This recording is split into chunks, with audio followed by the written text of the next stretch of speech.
பாருங்கள், நம்ம லைனிங் வச்சாச்சு.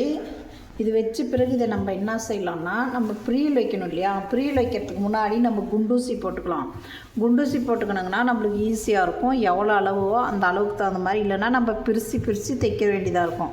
நம்ம தைச்சிட்ட பிறகு தப்பாக தைச்சிட்டோன்னு வச்சுக்கோங்க, அந்த அளவு எக்ஸ்ட்ராவோ இல்லை கம்மியாகவோ குறைவாவோ கூடவோ ஆயிடுச்சுன்னா நம்ம அதை பிரிக்க வேண்டியதாக இருக்கும். அதுக்காக வேண்டியதாக இப்படி மடித்து நீங்கள் எவ்வளோ குண்டூசி போட்டு எவ்வளோன்றத அளவு நீங்கள் வச்சுக்கோங்க. அப்போ தான் உங்களுக்கு பாருங்கள் எப்படி குண்டூசி போட்டுக்கோங்க.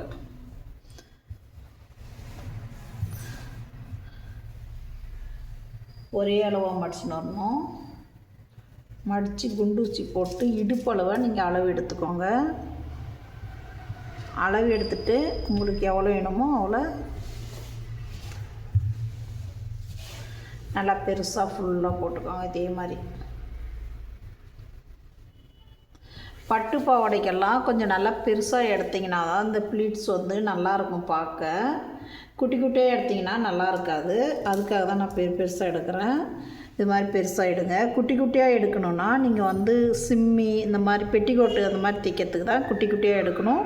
இல்லைன்னா இன்ஸ்கர்ட்டு உள்பாவாடை தைக்குவோம் இல்லையா, அதுக்கு தான் குட்டி குட்டியாக எடுக்கணும். இந்த மாதிரி பாவாடைக்கெல்லாம் நல்லா பெருசாக நீங்கள் எடுத்தால் தான் அழகாக இருக்கும் பார்க்க. அப்போ தான் கீழே பார்டர் வரையும் நல்லா நிற்கும். இந்த ஷேப் பாருங்கள், இப்படி நீட்டாக லாஸ்ட் வரையும் நின்னால் தான் அழகாக இருக்கும். பாருங்கள், இந்த மாதிரி நிற்கணும். பாருங்கள், இந்த மாதிரி நிற்கணும் லாஸ்ட் வரையும். இது மாதிரி எடுத்தால் தான் இந்த மாதிரி நிற்கும். இல்லைன்னா நமக்கு இந்த மாதிரி நிற்காது. அதுக்காக தான் இந்த மாதிரி பாருங்கள், இந்த மாதிரி நிற்கும். நீங்கள் கரெக்டாக ஒரே அளவு எடுத்திங்கன்னா இந்த மாதிரி கரெக்டாக நிற்கும். இந்த மாதிரி எடுத்து குண்டூசி போட்டுக்காங்க எல்லாமும்.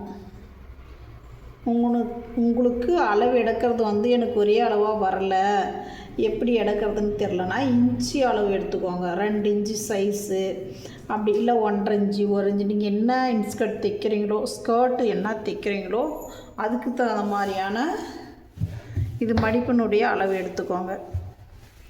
அப்போ உங்களுக்கு கரெக்டாக இருக்கும்.